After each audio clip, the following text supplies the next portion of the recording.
country where the rivers run wide. Folks started asking what they're trying to hide.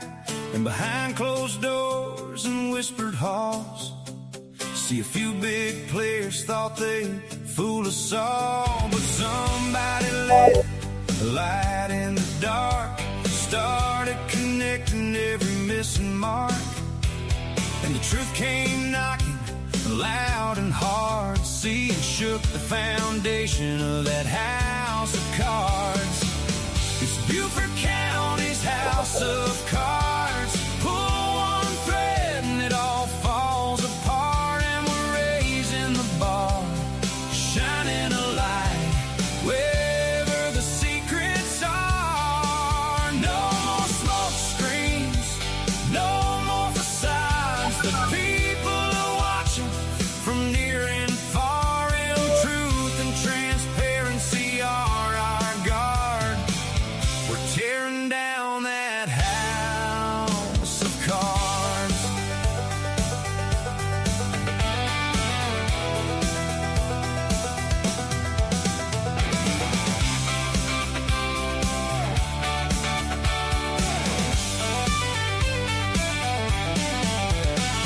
And Facebook Live on a Thursday night, see, bringing the facts and shining the light. No matter who's winning, no matter who's scared, the truth's got a way of hitting hard. And the people deserve to know what's true, what they're spending and who's pulling through. From Bluffton streets to Beaufort yards, the truth keeps shaking that house of cards.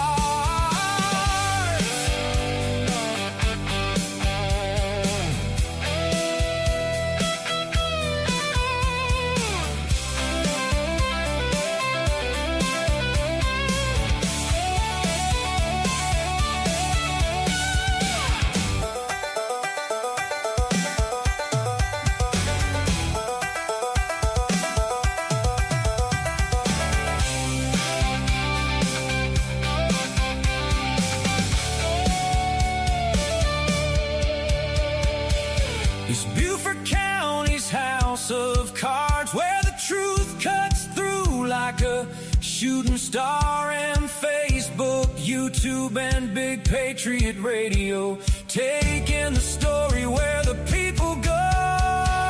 Truth and transparency are our regard. No one's too big, no matter who you are. And freedom survives when citizens guard against every house of cards. So tune in every Thursday night. We'll keep shining the light, and truth keeps standing tall as every house of cards can fall.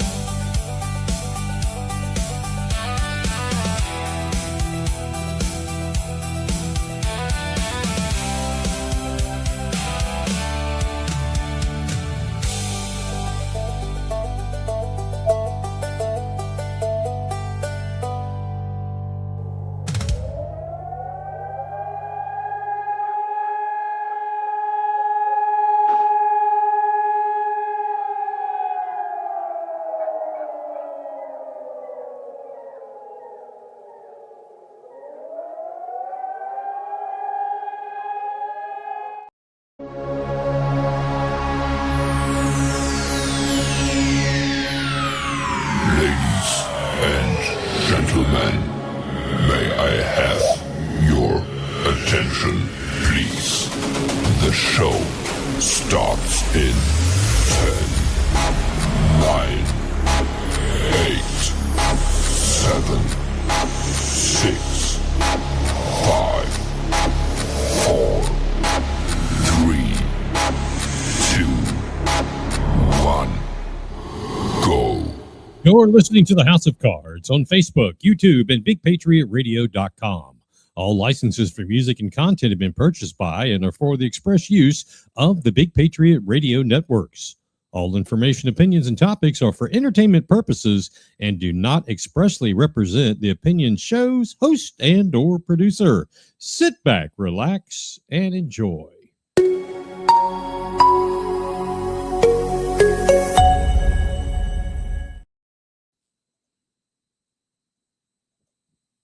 And good evening. There we are. Good evening, everybody. Welcome into Beaufort County's House of Cards. It's June 25th.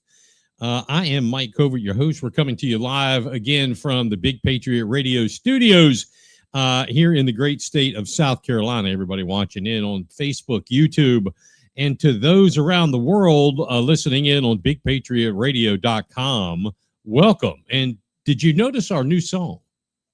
Did you notice that? If you didn't notice it, you want to play it again, I certainly can. Those of you that have heard it, what'd you think? Did you like the song? Did you listen to the words? I want to hear from you. Go in your chat room. Let me know. What did you think of the new Beaufort County's House of Cards song? Let me tell you. I'll tell you a little bit about that. And I told this story a couple times since. I've had, we all, as the older we get, we have bucket list items, and two things on my bucket list that have been on there forever was I've always wanted to write a book, and I've always wanted to write a song, and never knew how to do either one. The book still escapes me, and I ask people all the time that I know that are authors, how'd you do that? I mean, you just sit down and start writing or typing or the song, though, I mean, we've been doing this for like, I don't know, 4 years or something like that. We kind of got a thing going on, if you know what I mean. And I had been literally writing this song, different, it's like a poem, so to speak. And I am no poet. I'd write it and scratch it off and write it again and back and forth. I mean, it was 7 or 8 months, something like that. Is what it's been going, and then I got it finished. The words look decent, and so let me let's see if I can. What do I do? I mean, I've never written a song before. Well, in the age of we're in the 21st century, I went into AI and I said, for lack of better words, I wrote the song. It's about the show, blah blah blah. Got introduced to some software, AI software. Tell us about the song. Tell us what kind of instruments you want. What's the tempo? What's the chords? What's the this and the that? And so it was several times putting it together. I had to sing it, and that's not my voice by any stretch. I don't know who that is, but they took what I sung and they made it sound good. That's not me. But it just didn't sound right, and I don't know. I was again playing with the AI and trying to think about it, and I decided, hey, take out the fiddle and put in the banjo. So where you hear a banjo, that used to be a fiddle, and the first time I heard it with the banjo, I was like, this is gold. Let's go for it. And the rest is history. The rest is history. That is the hey Debbie, your song was great. You are no, I'm not. I just wrote, and it was like writing a poem, and just did that over and over until something kind of made sense, and I let artificial intelligence take over and take something that sounded bad through my voice. The words were cool, put music to it, I chose the instruments. I don't know if I said that. I wanted, the drums, and I wanted get acoustic guitar, and electric guitar, and I wanted a specific kind of organ in the background. You can barely hear it. Switched into the banjo, and I mean, it's great. But thank you. I appreciate those nice comments, Debbie. I think it's an awesome song. Anybody want to hear it? We'll have it on as we go out of the show tonight, and it's playing live on bigpatriotradio.com. Again, thank you so much for joining in with us. Again, if you're on Facebook or YouTube, be sure to go ahead and like, follow, and share the page, tonight's show. Share it out there now that you can still watch and share it right along. On YouTube, I think there's a subscribe. Go ahead and subscribe to it. It's totally free. And that helps us out a lot. And for those of you on bigpatriotradio.com, we thank you for tuning in around the world on bigpatriotradio.com. Especially, there's a handful of you folks in Omaha, Nebraska right now. Every week. I'm not sure who you are, but thank you for tuning in out there in Omaha.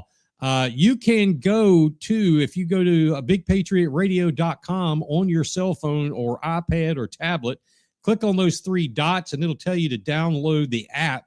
The app is free. It'll get put onto your phone and you can push and listen to the radio 24 hours a day, 365. That is bigpatriotradio.com. And don't forget, once again, we have right up here, this is our buymeacoffee.com QR code. Just click on that. Go ahead and do it right now while we're getting started. That QR code right there, right above my finger, that is to buymeacoffee.com. That is the only support we have to this show. We greatly appreciate all of those. To those who have already done that, thank you so much. If you haven't, we want you to join the family and click on that QR code right there and buymeacoffee.com. Got some folks to add, and we really love doing this every week. We like letting people know, hey, we hear from you, we see you, we appreciate you. PB of Bluffton, thank you. Yahoozy 12, Felice, thank you so much. Any Mouse Star, thank you for your support. In Pardo 523, BG, thank you for your support. We want to continue to thank Gemini 8224, a new subscriber, Folly Jen, and Fontaine Lynn. Also want to thank Bob and Chuck 180, as well as Cad M17, Peter Cottontail 26, Baggett's Bots, new subscriber. Thanks for jumping on board with us, and Cliff W53, and Jeff and Lisa 624. They're not new, but they're new to calling them out. We appreciate each and every one of you. Thank you so much for helping us out here. And again, so easy. All you got to do is go to buymeacoffee.com. By clicking on that QR code, you can do it while you're listening to the show. And we thank you so much. Let's go! The station that keeps it rocking 24/7. Ladies and gentlemen, BigPatriotRadio.com. All right, we have a lot of stuff to go through tonight. I'm going to change lanes right quick here with you. I want to jump into something that the real issue isn't green space. It's trust. That's a topic of that segment coming up here. And before we do that, tonight I want to make something crystal clear before we begin. Crystal clear. So there's no confusion. This discussion I'm going to have is not about whether conservation is good. It's not about whether protecting green space is even important. It's not about whether new river forests should be or should not be preserved. Most reasonable people would agree that preserving natural resources, protecting wildlife, habitat, maintaining open spaces, and ensuring future generations can enjoy the low country. That's a worthwhile goal. Most reasonable people will agree with that. In fact, many citizens raising questions have openly stated that they have support for conservation, energy conservation, wildlife conservation, land conservation, etc. The issue isn't conservation. The issue is confidence.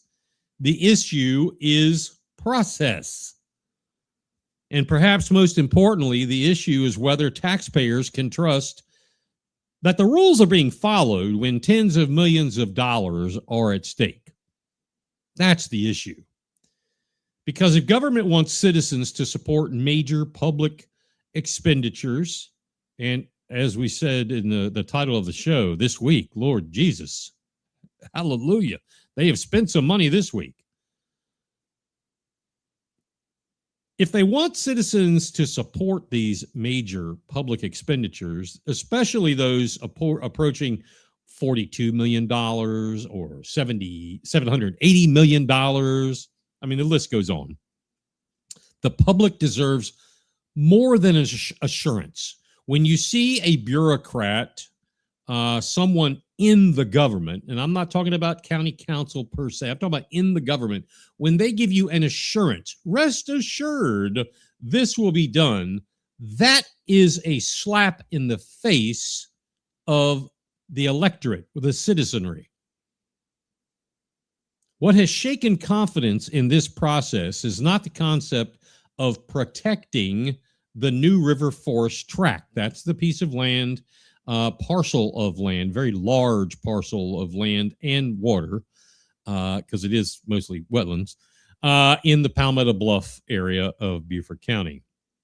It's the growing perception that a decision of enormous magnitude was moving forward before the public and perhaps even members of county council beforehand, before they had access to the information necessary to evaluate it.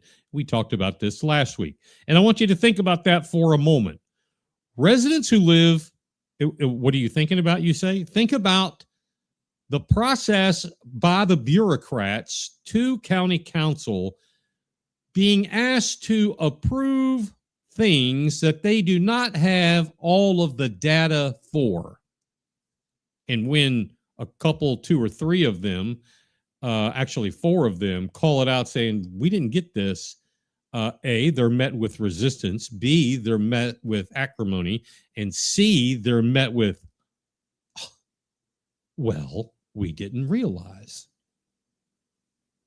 Residents who live adjacent to this property, residents whose community would be directly affected directly by the acquisition, were largely unaware that the proposal was actively moving toward a vote just days before it reached county council. So we have the bureaucrats blindsiding county council, and we have the bureaucrats blindsiding the citizens in that general area. Now, thank goodness somebody piped up and made them aware. No major public outreach, no meaningful community engagement, no broad public discussion. And according to publicly discussed meeting records, the need for such outreach had been had been recognized even weeks earlier. And that's public data. The public had this data that those bureaucrats knew this outreach needed to happen. And it had been recognized weeks earlier. Yet it never happened. That alone raises at least one legitimate question, maybe more, but the legitimate question it raises is, why the rush? When a project is truly beneficial, transparency helps it succeed. Public engagement strengthens support. Information builds confidence. So why wasn't every effort made to put the facts on the table and allow residents to understand exactly what was being proposed? As one legislator I spoke with this past 2 weeks on this subject, the comment was, so many questions, so little time. As citizens began asking questions, more questions emerged. They were told there was urgency to the point where the presenter was visibly irate at any questions. They were told development threats existed to the point where the presenter got irate with questions asking for basic proof. Show me. Don't tell me. Show me. They were told action was necessary, even though the amount of buildable land was so small, it would almost be unrealistic. But then public available documents appeared to indicate substantial restrictions already existed on the property. The public was left trying to reconcile two competing narratives. We see this week in and week out in not just Beaufort County, every single county's county council, county commissions, two competing narratives that are like oil and water. When do you know they aren't lying? And that's sad.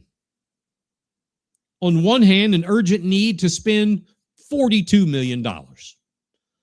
On the other, documentation suggesting significant development limitations may already be in place, get this, for decades.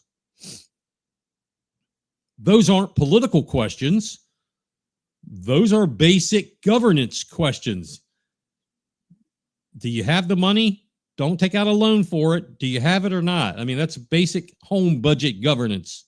This is basic governance. When the citizens sought clarity, the answers often appeared inconsistent. How many acres are truly developable? What development rights are actually being purchased? Who ultimately owns the property? What is Beaufort County buying? What risks remain with the taxpayers? It is our money, by the way. How does reimbursement work? Why do the citizens of Beaufort County have to continue to be asked to finance other people's projects? What happens if anticipated funding doesn't arrive? And when questioned about that again this past Monday night, the presenter again gets visibly irate. When the gentleman visibly got irate last 2 weeks ago and this past Monday, that is enough right there for me to say, pump the brakes. This is a hard no until we talk a little bit more. If you're in that big of a hurry to make that big of a deal, what other deals are going on? And those aren't unreasonable questions we just asked. They're exactly the questions taxpayers should be asking. Those are the exact questions county council should be asking. Then came the June county council meeting. Something happened that should concern every citizen, regardless of where they stand on conservation. Multiple county council members publicly stated they did not feel they had enough information to make an informed decision. Tom Reitz, David Bartholomew, Paula Brown, Logan Cunningham.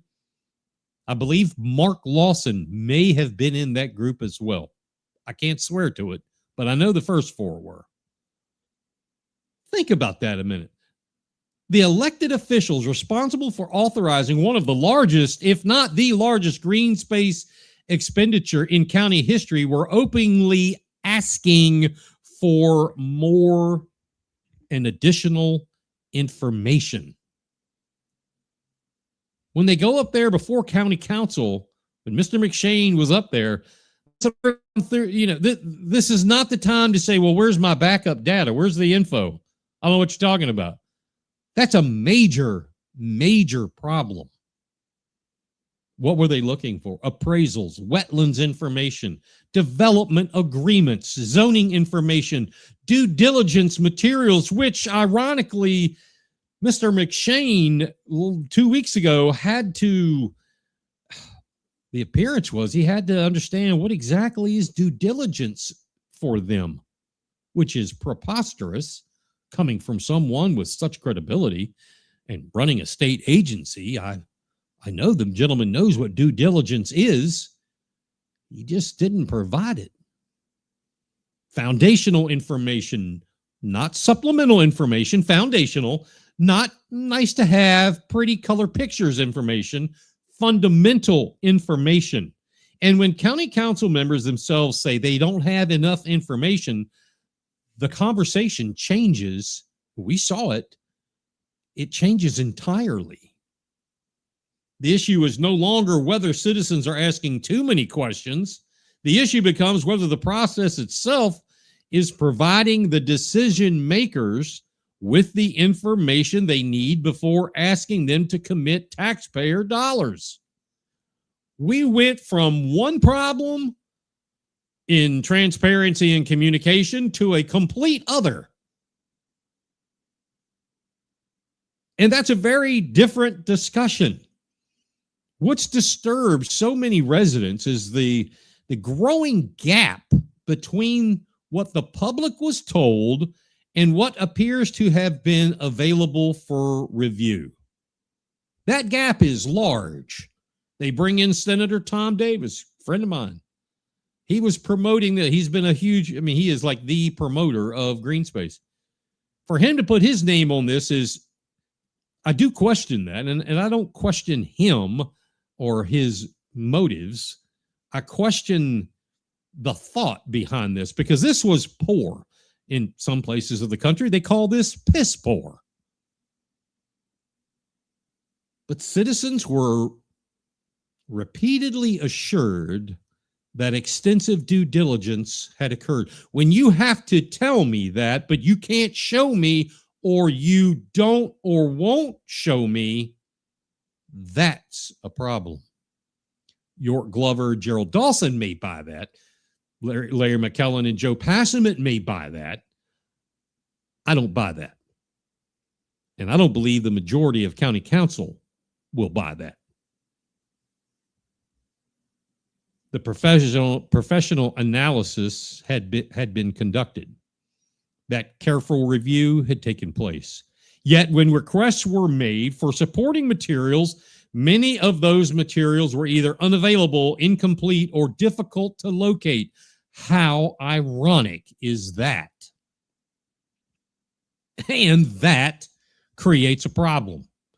Trust is important, but trust is not documentation. This is not 1985, doing it the good old days way.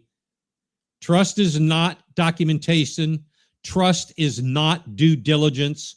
Trust is not transparency. Government should never ask the citizens to substitute trust for evidence. Ronald Reagan made a very clear statement many decades ago: trust but verify. If we all lived to that, things would be a lot smoother. Rougher for some, smoother for most. Trust but verify. The evidence should be available. The documentation should be accessible. The facts should be verifiable, especially when public money is involved. What makes this situation even more concerning is the perception that oversight may have been reduced at precisely the moment that oversight should have been its strongest. What happens when you reduce oversight at the time it's necessary at the most, needed the most? That's when bad things happen.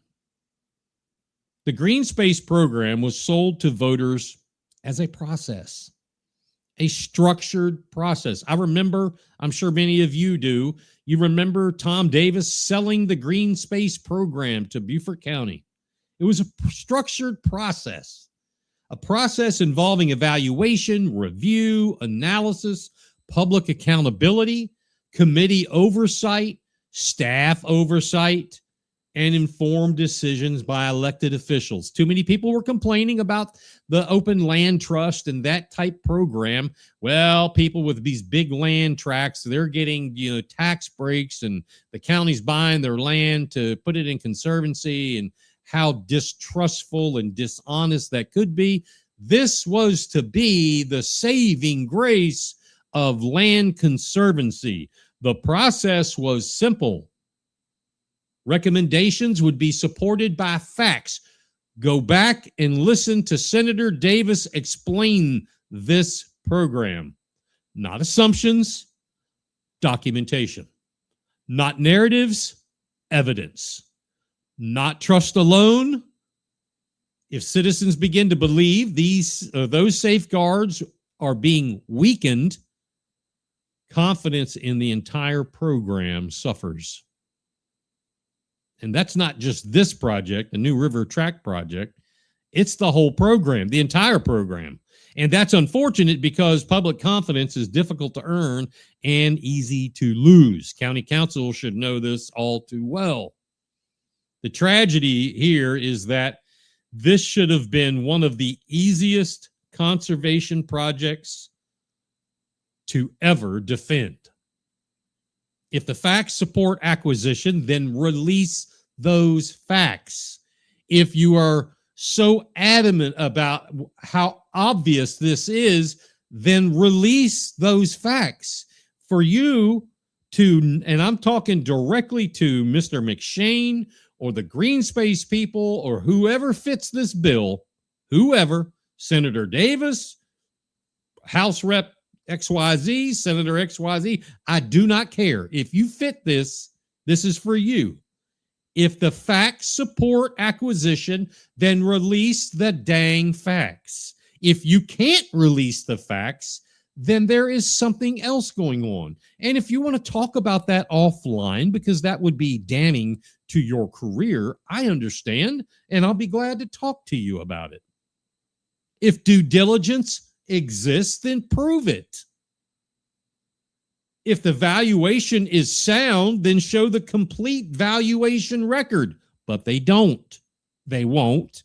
They haven't. If the development threat is real, then clearly explain it.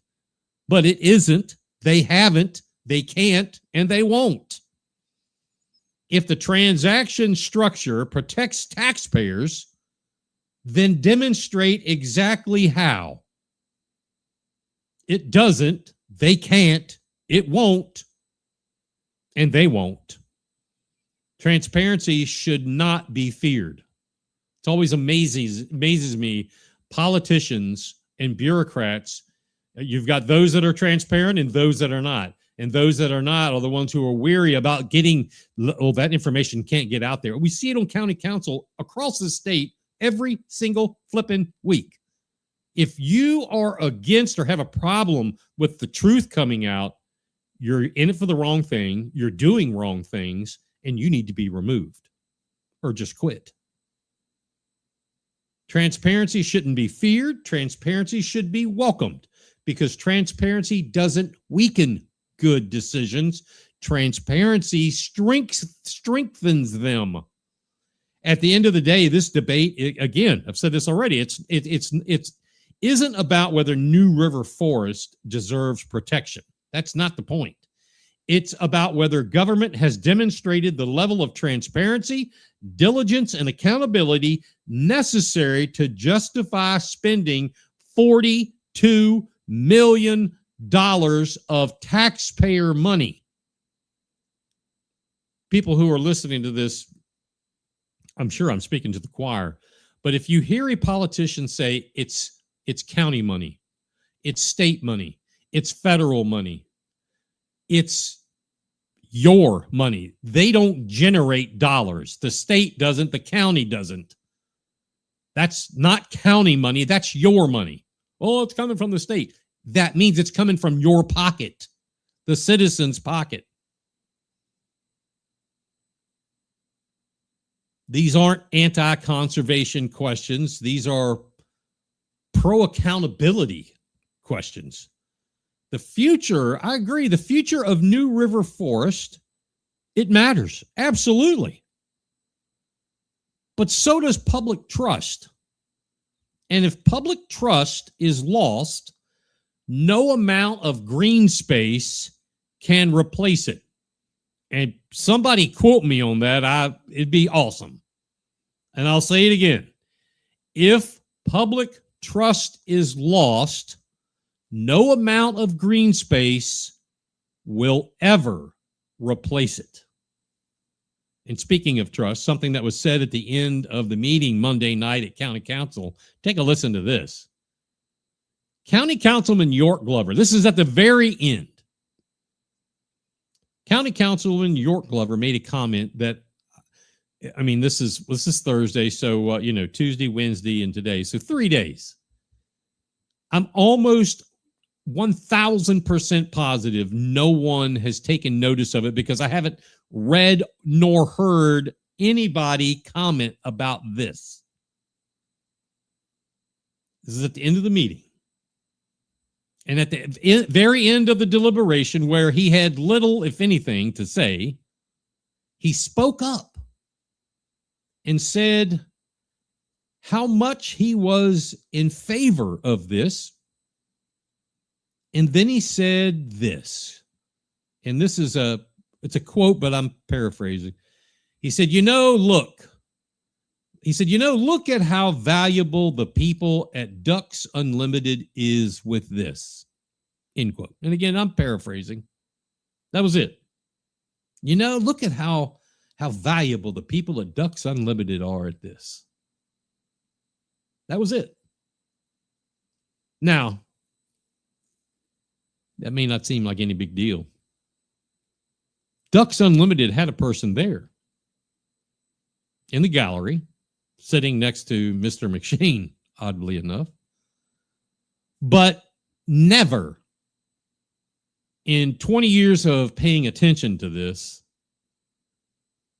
never has any county council member, and I've dug back in 20-year recent memory, not one time has any of them, me included, ever made a comment in favor of or against Ducks Unlimited.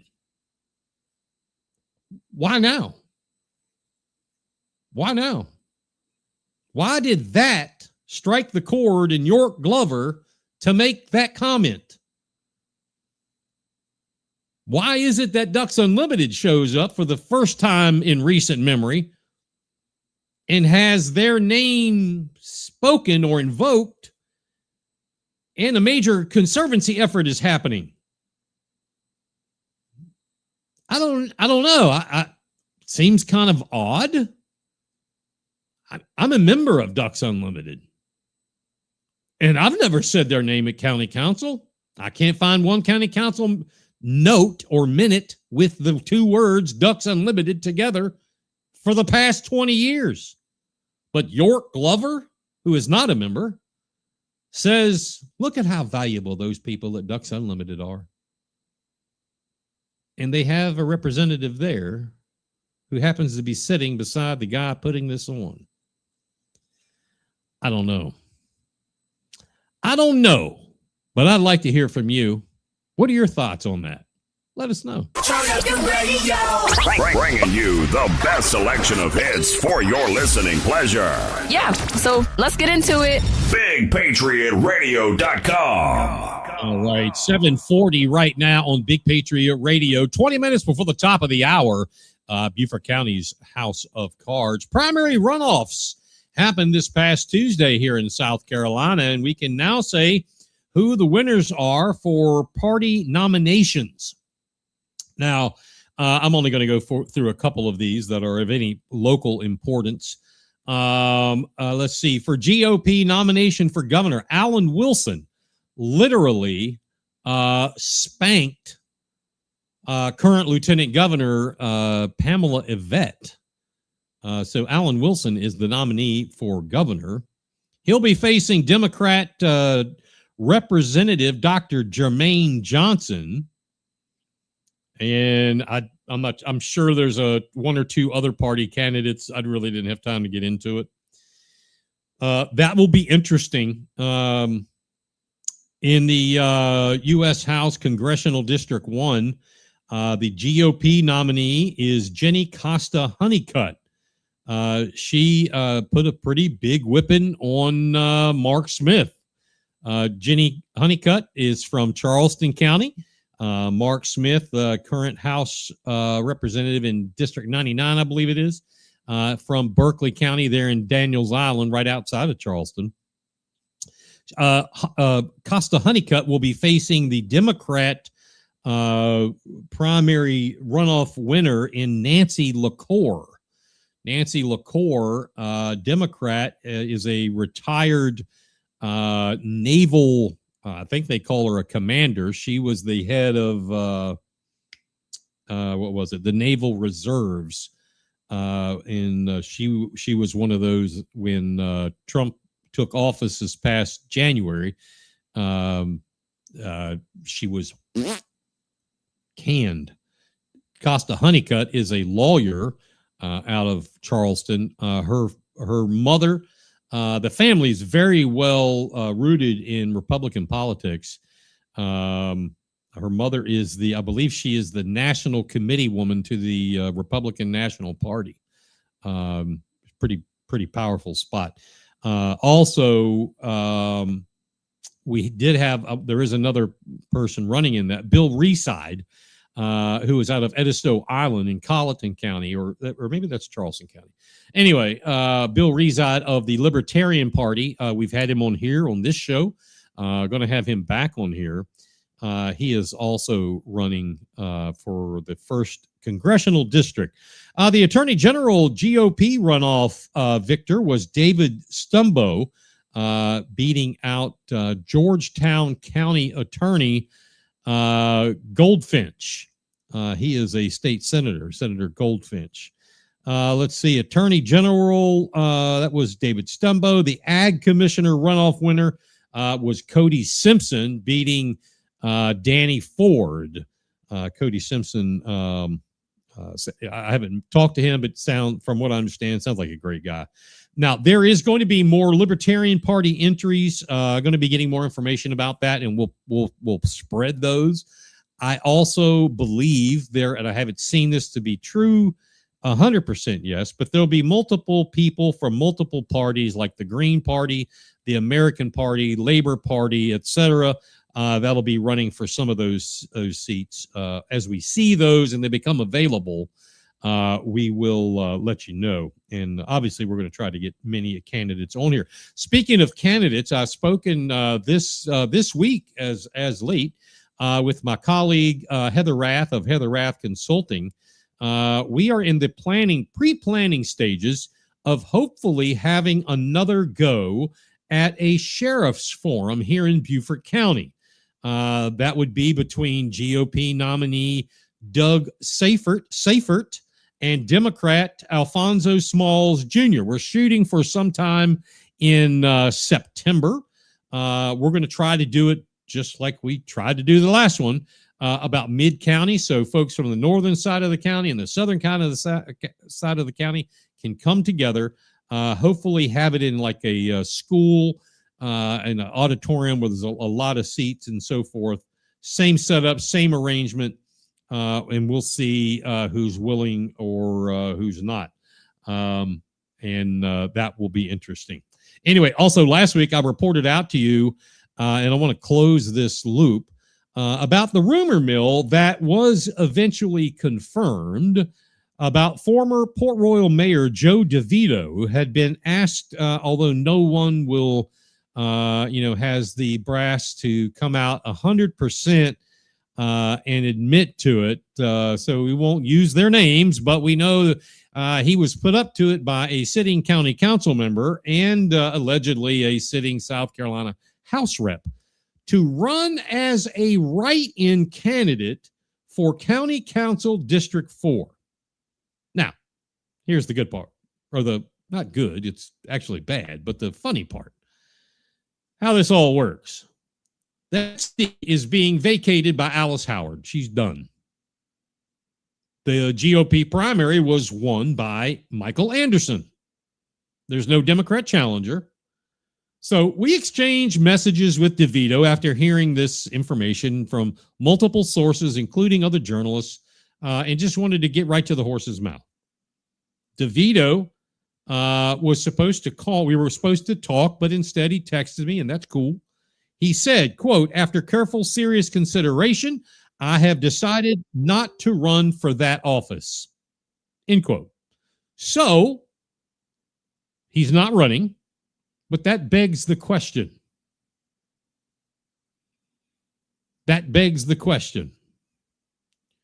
Why is a sitting council member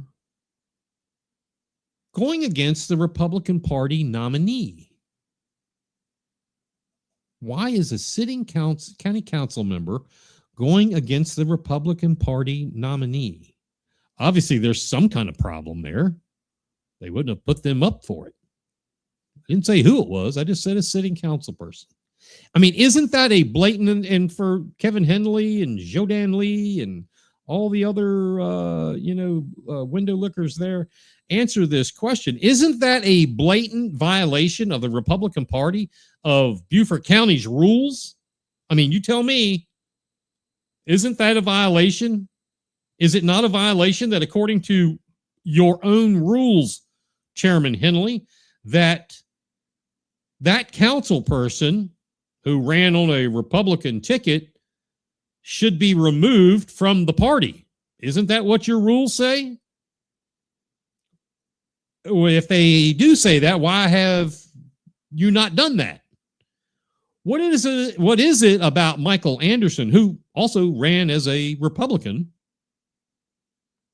that particular council member does not like or care for so much, in fact, that they would seek out a write-in candidate? What in the world did Anderson do to you, county council member? He's a Republican. You're a Republican. He won the Republican nomination. Fair and square. No argument there.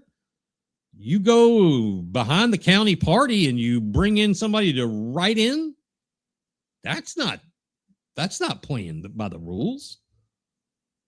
Also, since DeVito is saying, quote, I'm not going to do it now, well, end quote, then who will?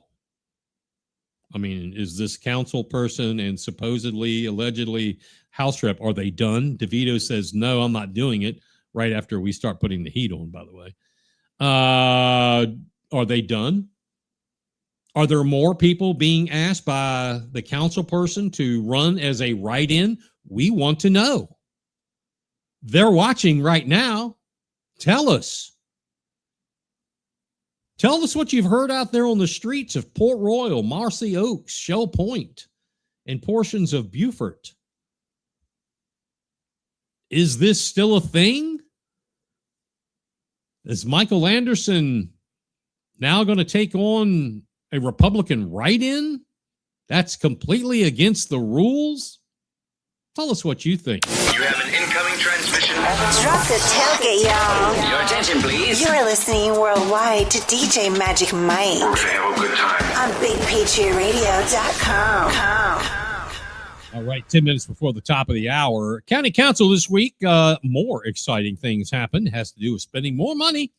The final reading for the 2026 transportation sales tax referendum, that means that'll be on the ballot in November, took place and passed County Council. It will now appear on the ballot this November. I can say, possibly without any hesitation at this current moment in time, there is more of a chance of snow happening July 4th weekend here in coastal South Carolina than this thing passing. Why do you say that? Well, I'm so glad that you asked that. So in 2024, Beaufort County voters rejected a transportation sales tax referendum by a substantial margin, something like 52,500 against versus 40,000 some odd in favor.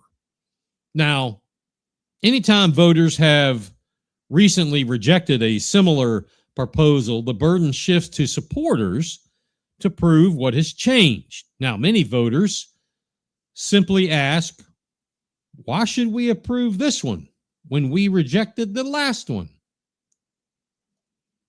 Another issue is the lingering distrust from the 2018 referendum. That is the one that is still not finished. Hey, Paula Brown, current county council member, District 8, joining us. She thinks Michael Anderson is going to be outstanding on county council next year, in my opinion. I could not agree any more. 100%. Yes, you heard that correct. That 2018 sales tax is still not finished. There are still a number of projects that from that referendum, that sales tax initiative, still not completed. Opponents are likely to argue that government should complete previously promised projects before asking for $780 million, a statement that I agree with. For many voters, the question has become, if previous promises aren't fully completed, why should we approve more money? Legitimate, totally get it, honest question. That argument, that sentiment is politically powerful, regardless of whether delays are or were able to be justified. People like Joe Passament had previously tried to pass them off as a COVID thing. Total bullshit. People still paid taxes. The money was collected in full. The tax was collected.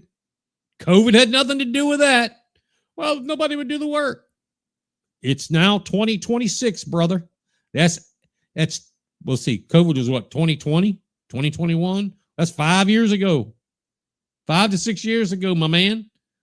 Not buying your bull crap excuses. Anyway, which, by the way, these are excuses. They're not justified. Interestingly, the county nor the proponents of all this have fully understood how to sell this. They give, let's call it a list of demands. You know, you should do this, or we believe this is what people should do. And they never answer the public's comments. And if they do, it's usually a snide remark, or what I refer to as a smartass remark. Now, we know that it is state law, and if you didn't know this, hey, Felice, tuning in, not yet. You spoiled it. We haven't got to that yet, but we're going to. We're going to talk about that here in a second, and we appreciate you, by the way. We know that it's state law that publicly elected officials cannot. They are specifically not allowed to advertise or promote for or against a referendum question. But, and you know who these people are, some throw around terms that are condescending at best. Things like, well, we need to educate the public. Very transparent, very condescending.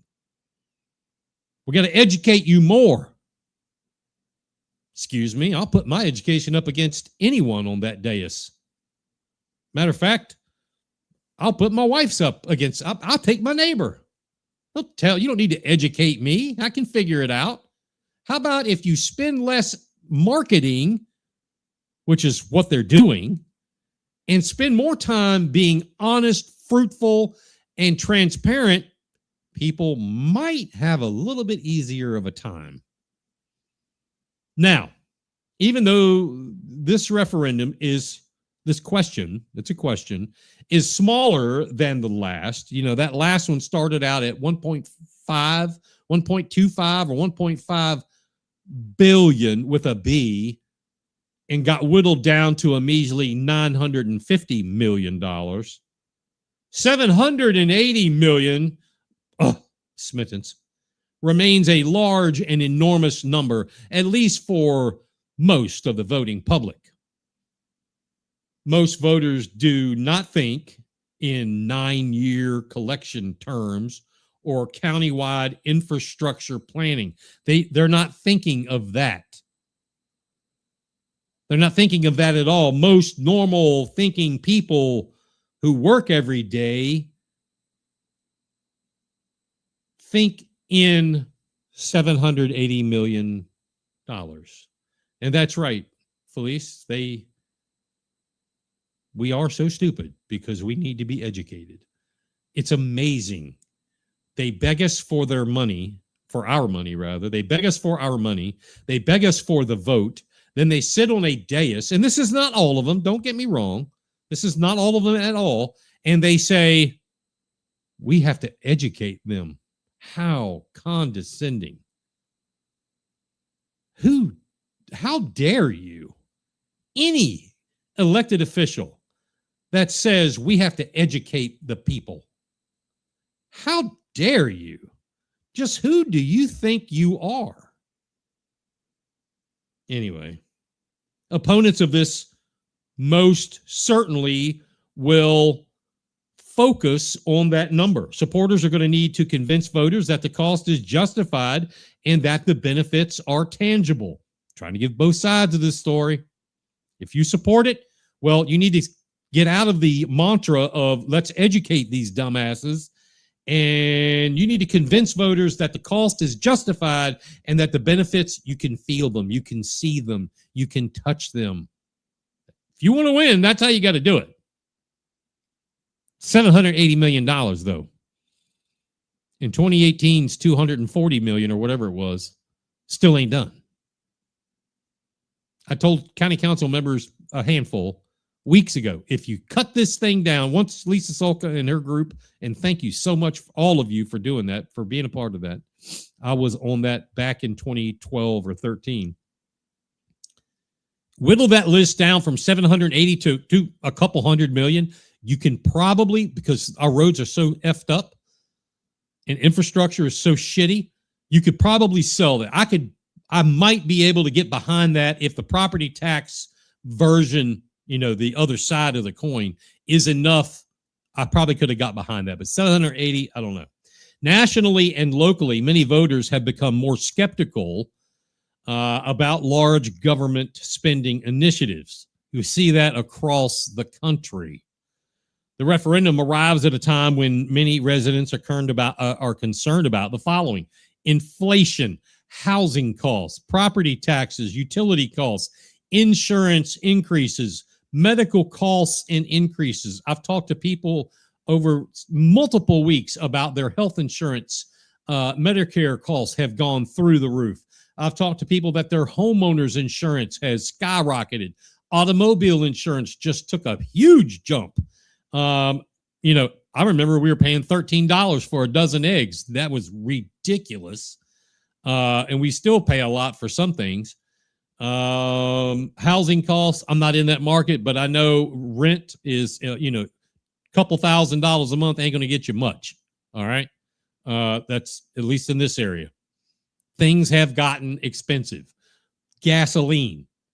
If you were driving diesel over the last 6 months, God bless you, you had to tote around an ATM machine.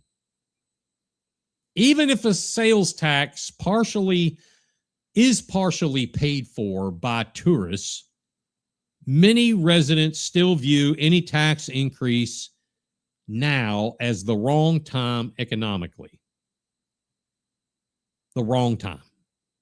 This proposal contemplates issuing bonds to accelerate projects. So the 780, I think the bonds were, I don't know, 400 million, something like that. Some people, not all people, but some people don't understand that that's coming out of the 780. The 400 or whatever it is, 300, 400 million would be bonded. The balance would be sales tax. They're not explaining that.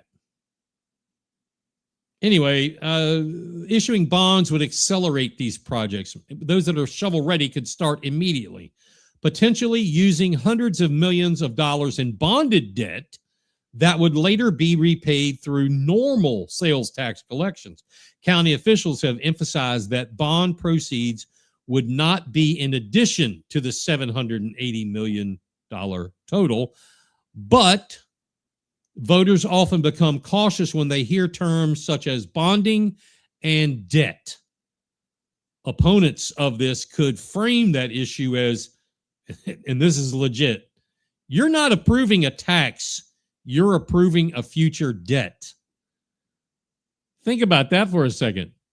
If you want to oppose this and you need some talking points, and they talk about the bond apportion, sales tax apportion, the answer to that is you're not approving a tax. You are approving future debt. Your rock authority. Patriot Radio. I wouldn't tell anybody about this. All right, don't forget we got our QR code right here. Buy me a coffee. Oh boy, the old voice is feeling it now. Thank goodness for that monster. They're not promoting tonight's show, by the way. All right, one last thought. During the county council meeting, and our good friend Felice made mention of this. During the county council meeting, planning director Rob Merchant made an appearance during a public hearing, I believe it was, on what ended up becoming a very, very serious attempt to stifle homeowner and property rights by a government agency. You know, I obviously sort of live and eat and breathe this stuff, and this caught me off guard. And I am not one to be caught off guard. I did not see this coming.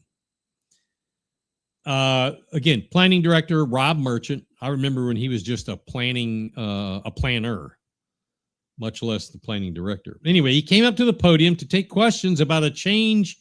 And I am bringing this down a few notches for people like me, to take questions about a change he wanted to have made in historic preservation titles in the county for parcels.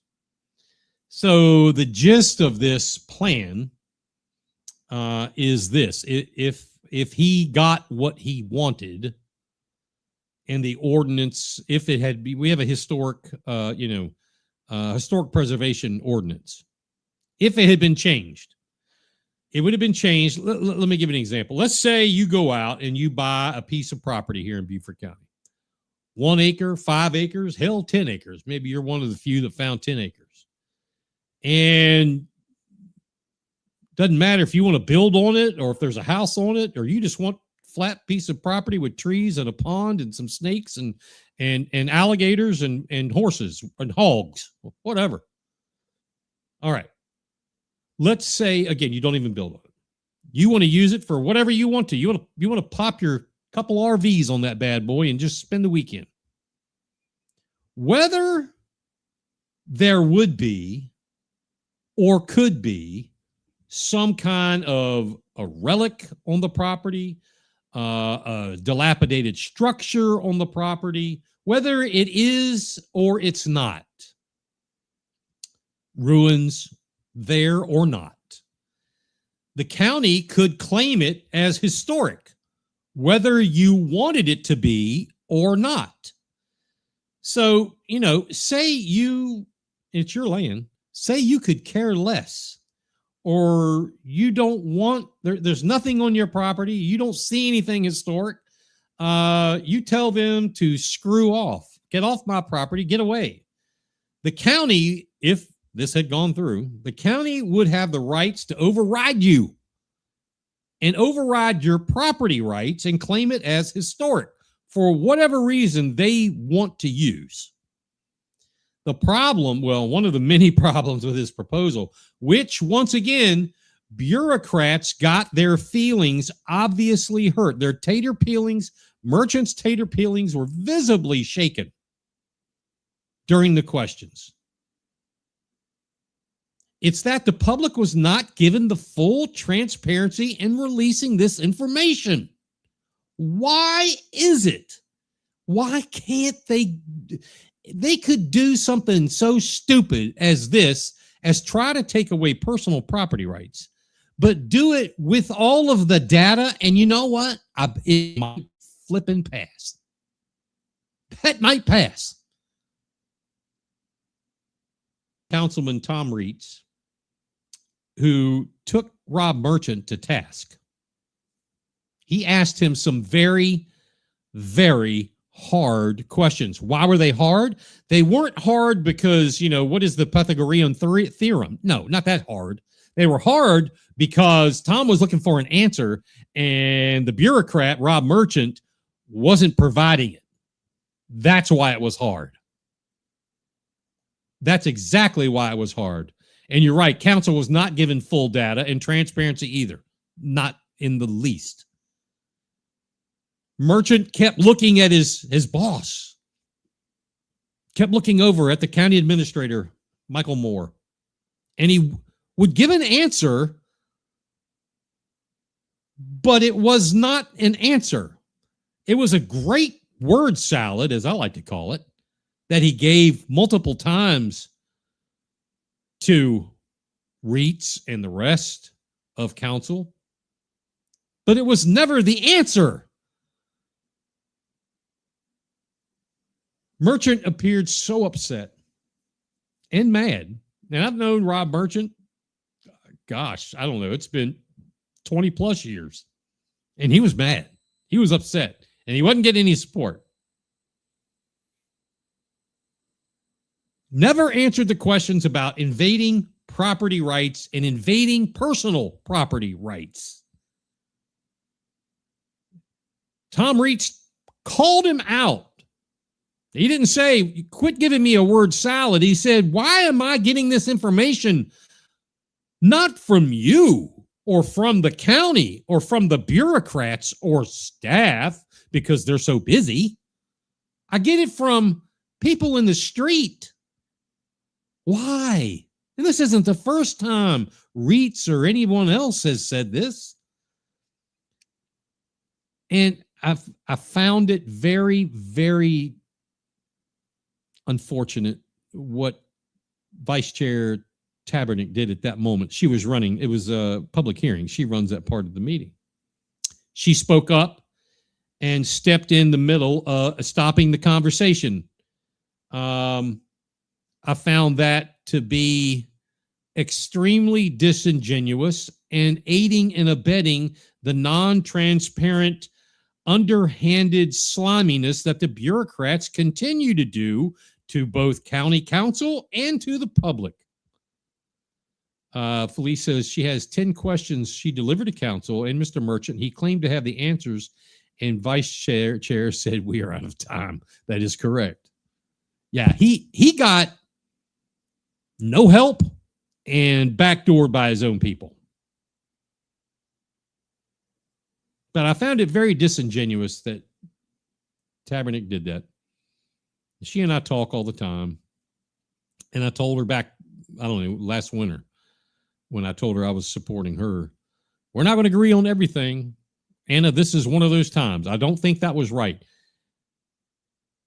You should have supported your county council mate, and you should have supported the citizens by demanding these answers be given. And if those answers weren't in line with transparency, then we have a bigger problem. Anyway, I emailed Anna Tabernick Tuesday morning to make my position known, and that I felt what she did was not proper. I told her that these questions should have been answered and the public has the right to know. That is correct, Felice. The end result, as she was stopping this, and I was not surprised that Chairwoman Alice Howard spoke up and moved in to have this subject recommitted. Okay? What that means to those that don't live this bologna sandwich all the time, recommitted is taking the topic that they are voting on and send it back or recommit to whatever committee it came out of. In this particular case, natural resources. Now, I know folks like Tom Reitz and Logan Cunningham and Paula Brown and probably David Bartholomew, I would imagine, were ready to vote and vote no. This is an egregious personal property rights issue. Personal rights. This has got violations of the Constitution all over it. All over it. Alice Howard speaks up. She says she motioned to have this go back to Natural Resources Committee. Interestingly enough, Logan Cunningham spoke up, made an excellent statement. He said, quote, "Here we go again, sending something that's an open failure, abstract failure rather, back to committee just to kick it around and some more to find some way to make it pass. When are we going to stop?" End quote. That was Logan Cunningham. And it's true. The old saying back in the early 2000s was kicking the can down the road. I remember the council woman that I replaced, Cynthia Bench, used to say that all the time, that they do nothing but kick the can down the road. And it's true. That's what this is. This is kicking the can down the road. Cunningham and Reitz did a fantastic job bringing out the hypocrisy of the bureaucrats in Beaufort County. And in an email to multiples of folks today that I happen to get a copy of, Tom Reitz summarized a point of view that during that meeting, during the meeting, that council was not given full backup, and this is to Felice's point. Council was not giving full backup data on this subject, and believe me, that's not the first time this has happened. And he made the point that Monday evening, the administration, till this morning, had 2.5 days since to provide said backup. As of this morning, getting that copy of the email, they still had not been given any backup. Reitz also made comment that it's now come up that a citizen, which we know anyway, had posed questions to Planning Director Merchant and the Planning Department. And and this is the email substantiating, I guess we could call it, what Ms. Lamarca was saying here just a few minutes ago. See, this is transparency. Anyway, according to Reitz, those questions were answered and put into a presentation, but it was not allowed to come before council. That's odd, don't you think? That's very odd. I don't know if that's more odd slapping the public or slapping Rob Merchant, the planning director. Then the number one biggest issue and caveat came out, and Reitz put it perfectly. Here is a quip from his email, and I quote, "Lastly, why is Rob Merchant and staff asking us to take away the property rights of the people we serve? This is not what we should even be considering. We were not elected to take away any rights of the people we serve. We need to be, as a unified body, vote unanimously to reject this overreach. This should not have been sent back to committee. Basics 101, in my opinion," end quote. And again, that was Tom Reitz, county councilman. Now, a couple people have asked what exactly is the property rights rub here, in case you didn't catch it. And I'll summarize it in a little bit different way right quick for you.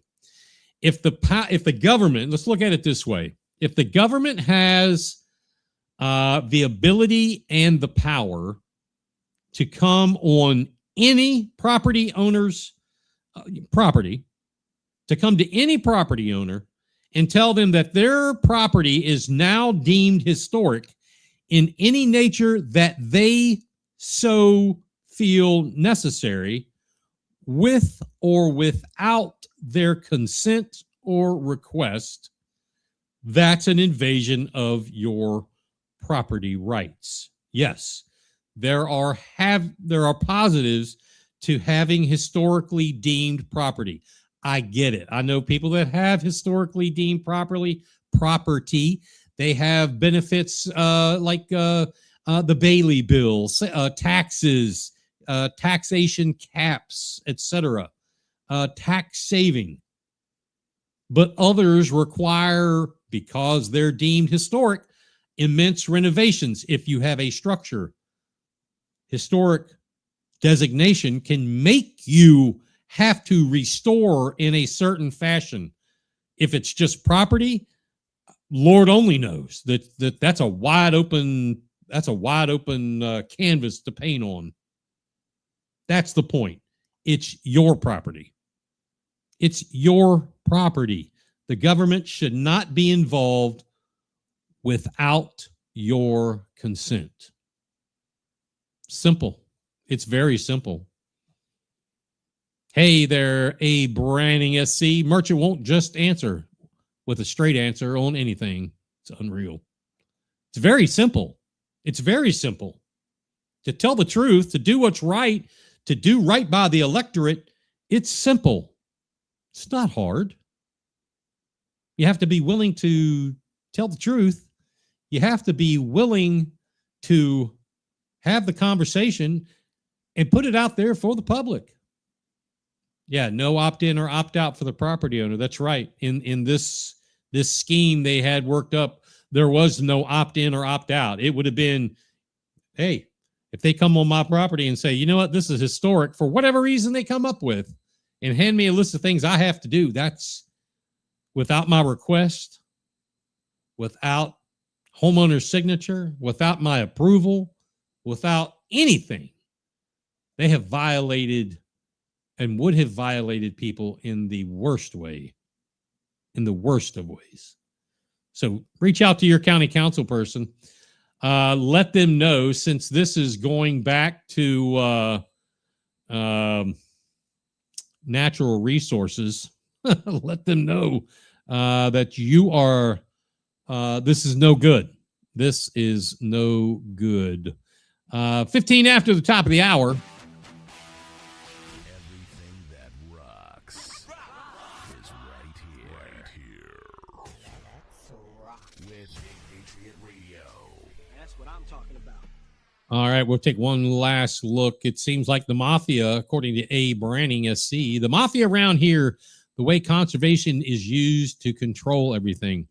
You know, that has been, that kind of a description has been used before, especially when it was like the open land trust. And, you know, people, if you know, the people who have, 50, 100, 200, 500, all these big parcels of land, they would storm to the county to buy it and place it in conservancy. And it, is it a racket? It's not fair for me to say, yes, it's a racket, because I don't know that to be sure or to be true, but I can tell you there was so many questions about it. It was kind of like a mafia.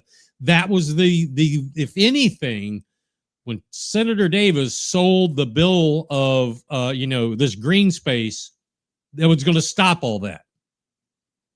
And I don't think that's where we are. Don't think that at all. Anyway, that's going to do it for this week. We're going to wait for the music, because we're going to play, if you haven't heard, the Beaufort County's House of Cards song. Get ready, because we're going to play that as we go out. We're going to be back next week right here on Facebook, YouTube, and BigPatriotRadio.com. Don't forget to like and share this stream and click the notifications bell on YouTube. Follow us on Facebook, and don't forget, right here, click on this. This is our QR code. A Branding, there is some great things they do, but sometimes it just goes too far. Very, very appropriate. Click on this QR code and help us out. Buy us a cup of coffee. That'll take you to buymeacoffee.com. We appreciate it so much. Until then, next week, it's going to be July 2nd. We're going to have our July 4th show. And until then, what I want you to get ready for, the Beaufort County's House of Cards anthem. Until next week, good night, everybody, and watch your six.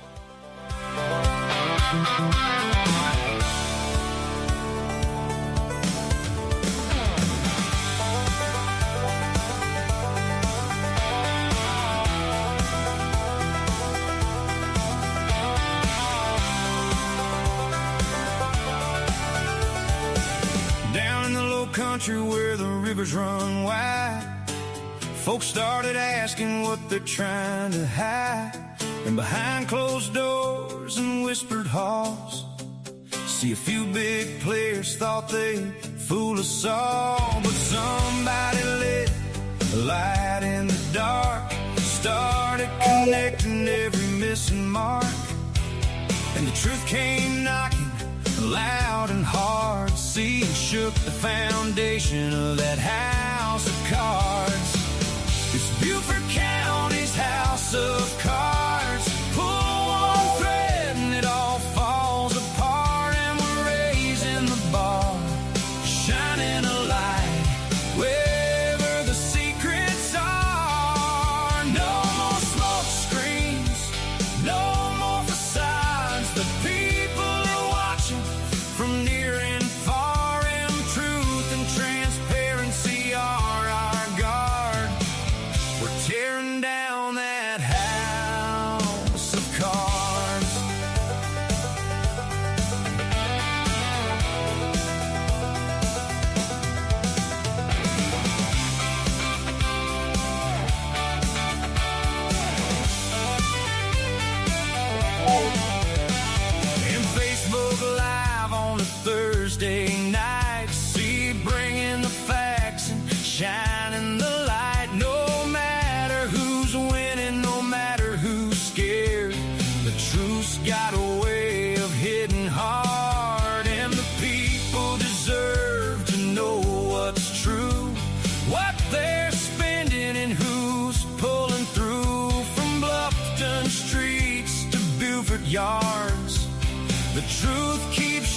in that house of cards.